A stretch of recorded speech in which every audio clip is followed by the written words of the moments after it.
Hello everyone. Let's review the main concepts from this year in AP Physics C Mechanics. There are a few things you want to make sure to remember from kinematics and vectors. Whenever you are asked for a vector quantity like displacement, velocity, acceleration, force, momentum, torque, and others, you must provide a magnitude and a direction if the problem does not specifically ask for magnitude or size of these quantities. Remember that you can only use the famous four equations in linear and rotational kinematics when there is a constant acceleration. If the acceleration is not constant, you must use the basic derivative and integral definitions of the quantities such as velocity, which is dx over dt, acceleration, which is dv over dt, also acceleration is dx squared over dt squared, or x is equal to the integral of v dt, or velocity is equal to the integral of a dt. When adding vectors, they must all be of the same quantity, such as all displacement values. You cannot mix displacement and velocity vectors when adding two or more vectors together. So change them all to one type of quantity like displacement. We can multiply two vectors using the dot product or the cross product. The dot product is used to multiply two vectors together to get a scalar quantity like work, which is F dot x. And we can get the magnitude of the dot product by multiplying the magnitudes of each vector together and then multiplying by the cosine of the angle between the two vectors when they are tail to tail. This gives a maximum value for the dot product when the two vectors are parallel to one another. The other method of multiplying vectors is the cross product, and is used to multiply two vectors together to get a third vector quantity, such as torque, which is r cross f. You can get the magnitude of the third vector by multiplying the two initial vectors together and then multiplying by the sine of the angle between the two when they are tail to tail again. This gives a maximum value for the third resulting quantity when the two initial vectors are perpendicular to one another. The direction of the third resulting vector in the cross product is found by using the right-hand rule. Please make sure to use your right hand in the right-hand rule. Take your right fingers, point them in the direction of the first vector, curl your fingers into the second vector, and when the two vectors are tail to tail, your right thumb then will point in the direction of the resulting third vector. This direction will be perpendicular to the two initial vectors. So for the torque example here, torque is r cross f. Put r and f tail to tail. Put your right fingers in the direction of r. Then curl your right fingers into f through that smaller angle.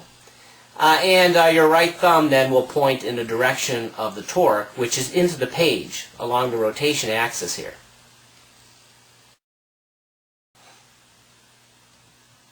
We looked at two main types of motion in two dimensions, projectile motion and relative velocity. For projectile motion, we want to remember that in the horizontal direction, the velocity is constant, and in the vertical direction, the object is accelerating.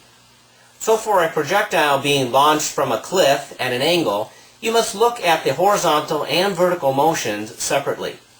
The vertical motion will typically be used to find the time the projectile is in the air and utilize the displacement expression delta y is equal to vy naught t plus 1/2 at squared. The horizontal motion will utilize x is equal to vx times t to find the range of the projectile. Remember that the range equation, r is equal to v naught squared sine 2 theta over g, is only good for projectiles fired and landing at the same level height, or level-to-level shots, as we said in class. For relative velocity, we use Galileo's transformation equations to find the relative velocity of one object to another object when both are moving in another reference frame. Here we see a point P moving in a reference frame B, with the reference frame B then moving in another reference frame A.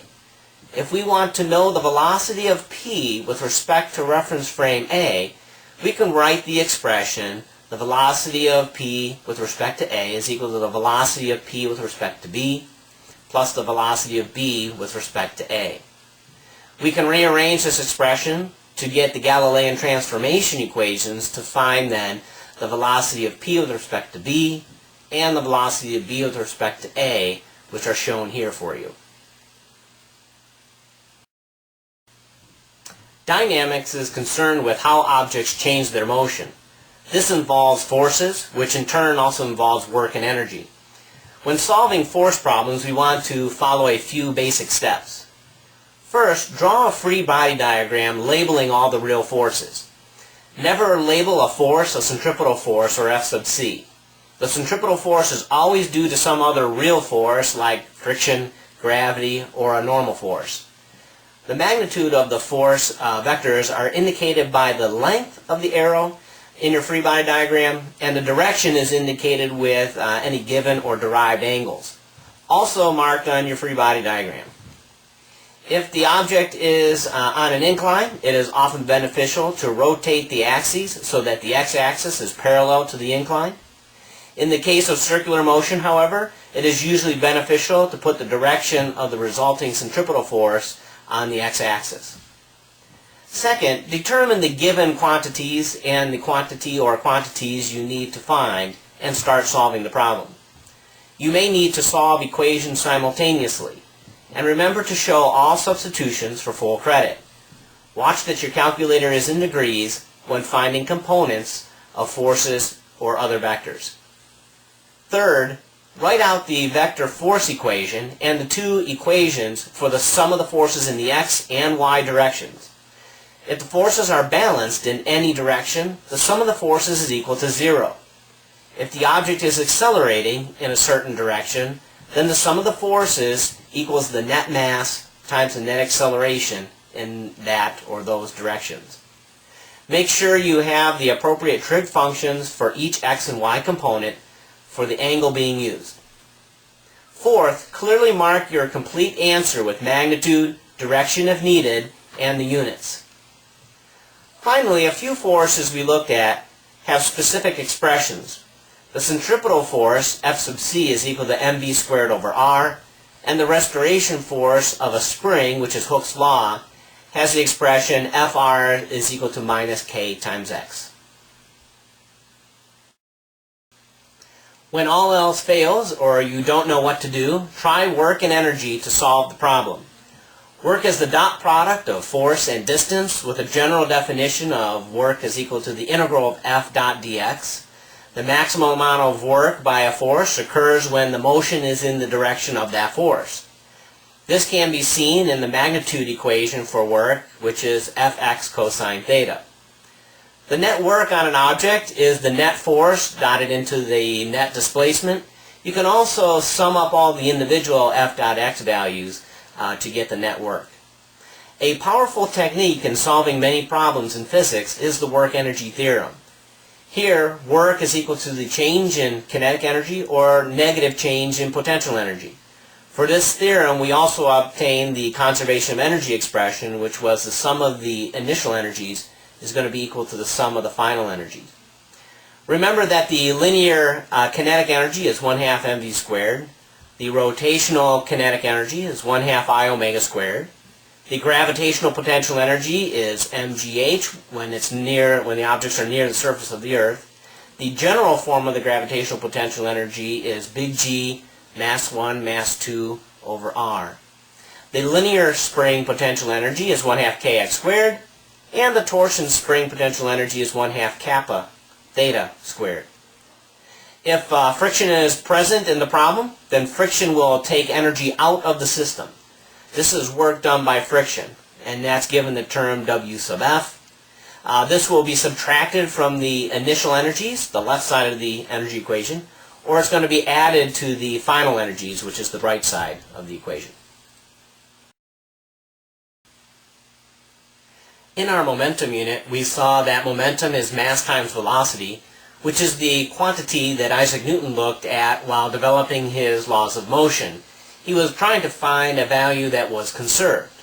He saw that force can be written in terms of momentum, which gives us F is equal to the change in momentum over the change in time, or we can also say the change in mass times velocity over the change in time. So an unbalanced force is present if velocity changes, mass changes, or both mass and velocity change. Even Newton's third law of motion, for every action force there is an equal and opposite reaction force, can be expressed in terms of the change in momentum, which is impulse, or force times time. When objects contact each other, there is an equal and opposite impulse acting on them as well. When objects hit one another or break apart, we can use momentum ideas to see what happens after these collisions and explosions. We talked about three types of events in linear momentum, including elastic collisions, where objects are separate before and after the collision, inelastic collisions, where objects stick together, and explosions, where objects break apart. Momentum is conserved for all of these events so that the momentum before the event is equal to the momentum after the event. Kinetic energy is also conserved in the elastic collisions only. But kinetic energy is not conserved, again, in the inelastic collisions or the explosions, where the energy is lost to heat. Remember, you can use both the kinetic energy equations and the momentum equations to solve elastic collisions. And if the two objects are colliding elastically in one dimension, we can substitute the kinetic energy expressions into the momentum expression to find the two final velocities after this collision. When mass and velocity are changing, such as a spacecraft firing its rockets to accelerate, we use Newton's second law to its fullest extent and obtain our first rocket equation for thrust, which is F sub th, which is F thrust, is equal to negative dm over dt, that's that negative rate change of mass, times the exhaust velocity of the gases, and that's equal to mass times acceleration. It's also written as r times vex, that's equal to m times a. If we want to find out how fast the rocket is going after the engines have fired a certain period of time, we derive the second rocket equation, which yielded the final velocity minus the initial velocity, or the change in velocity, is equal to that exhaust velocity times the natural log of mi over mf, the mass ratio. Rotational motion follows the same problem-solving ideas as linear motion. First, we want to be able to describe the motion through rotational kinematics. Then we want to be able to describe how the motion changes through rotational dynamics. Angular quantities are related to similar linear quantities through the radius. So x is equal to theta times r, tangential velocity is equal to omega times r, and the tangential acceleration is equal to alpha times r. These quantities substitute right into the famous four equations to get their rotational counterparts. The rotational famous four are also used only for constant angular acceleration situations. If the angular acceleration is not constant, then you must use the derivative or integral definitions for these quantities. The main dynamics concepts apply to rotation as well. You can have balanced or unbalanced torques, where we normally take the counterclockwise torques as positive and clockwise torques as negative in our magnitude equations. We may also need to use torques and forces in a problem where there is rotation and translational motion, such as yo-yo problems or pulley type problems. We can also use our work-energy theorem to solve rotational problems that may or may not have translation. Energy is still conserved even when spinning. Just remember to account for all types of energies, such as gravitational potential, spring potential, linear kinetic, rotational kinetic, and any energy lost due to friction. Angular momentum is also conserved when objects rotate with no outside torques being applied. If an unbalanced torque is applied over a period of time to a rotating object, there is a change in angular momentum or an angular impulse. We saw that we had some pretty interesting effects that are related to angular momentum with rotating wheels, spinning tops, and changing the moment of inertia while spinning. There are a few additional things to remember for rotation. One is that in pure rolling motion, like wheels rolling on the floor without slipping, the velocity of the center of mass is equal to the tangential velocity at the edge of that wheel. If pulleys are not massless or frictionless, you will need to take their moment of inertia into account and add that work done by friction term to the energy equation. Finally, review the definitions for all rotational quantities until you know them by heart. Okay, this will definitely help you and save you time on the AP exam. We just covered the last few short units of simple harmonic motion, gravity, and static equilibrium, so I will simply say a few culminating words about these topics.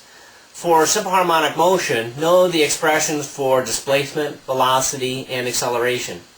Particularly for a mass on a spring, know the expression for omega, the angular frequency, and the period. Be familiar with the expressions for the period of a mass on a spring and a simple pendulum, which are both on the equation sheet. For gravity, be familiar with the general form of the gravitational potential energy and Kepler's laws of planetary motion. These concepts, along with centripetal force, energy, and momentum conservation, are used to solve many physics problems on a planetary scale, literally. Static equilibrium problems will bring everything you know about forces and torques into play. Remember that the sum of the forces in the x and y directions will be 0, and also the sum of the torques in the counterclockwise and clockwise directions will also be 0. Also, we can generally take gravity as acting at the center of mass of objects to determine the torque due to gravity about a rotation axis that is not at the object's center of mass.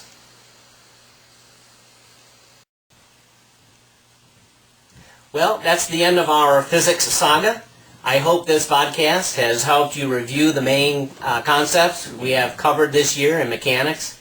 It sometimes helps to compartmentalize problems into genres such as dynamics, work and energy, momentum, and rotation to focus your thoughts. Remember, if you don't know what to do or where to start, try energy. You are welcome to view this podcast as many times as you like. And as always, feel free to ask questions in class, and good luck on the AP exam.